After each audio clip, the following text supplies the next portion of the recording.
सारे important chart patterns को चलिए सिर्फ 2 मिनट में समझते हैं। तो अगर आपको चार्ट में कभी इस तरीके से दिखाई देता है कि एक टॉप बनता है, प्राइस थोड़ा नीचे आती है, फिर दोबारा सेम लेवल पे ही टॉप बनता है, तो इसको डबल टॉप या एम पैटर्न बोला जाता है और इसके बाद प्राइस के गिरने के चांसेस होते हैं। इसको अगर उल्टा कर दिया जाए तो ये होता है डबल बॉटम पैटर्न, जिसमें पहले एक बॉटम बना, सेम दूसरे लेवल पे मतलब सेम लेवल पे ही दोबारा बॉटम बन गया और इसके बाद प्राइस के बढ़ने के चांसेस होते हैं। इसको डब्ल्यू पैटर्न या फिर डबल बॉटम पैटर्न भी बोला जाता है। इसके बाद जो हमारा नेक्स्ट पैटर्न है यह है ट्रिपल टॉप पैटर्न। इसमें आपको कभी दिखाई देता है कि सेम 3 बार एक ही लेवल पे आने के बाद प्राइस नीचे आ जाती है, तो इसको कहा जाता है ट्रिपल टॉप पैटर्न और इस पैटर्न के बनने के बाद प्राइस के गिरने के चांसेस होते हैं। और इसका उल्टा, अगर प्राइस सेम 3 बार एक लेवल पे आने के बाद ही ऊपर उठ जाती है तो इसको कहा जाता है ट्रिपल बॉटम पैटर्न और इस पैटर्न के बनने के बाद प्राइस के बढ़ने के चांसेस होते हैं। नेक्स्ट, अगर आपको कभी दिखाई देता है कि प्राइस ने एक बार हाई बनाया, उसके बाद जो अगला हाई बनता है वो पिछले वाले हाई से ऊपर होता है, लेकिन फिर जो थर्ड हाई होता है ये फर्स्ट वाले हाई के बराबर होता है, तो यहां पर आप मान के चल सकते हैं कि यह है लेफ्ट शोल्डर,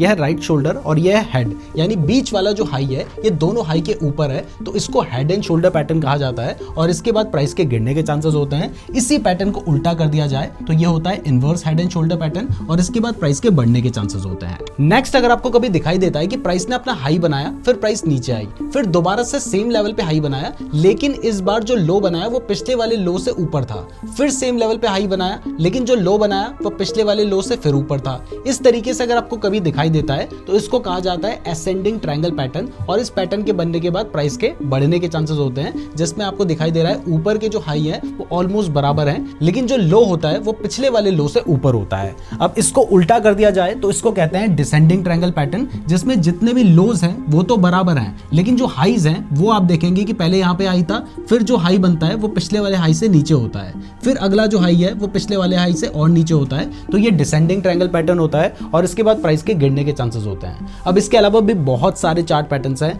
जिनके बारे में अगर आप डिटेल में जानना चाहते हो तो नीरज जोशी चार्ट पैटर्न लिखकर यूट्यूब में सर्च करके आप ये वाली वीडियो देख लीजिएगा।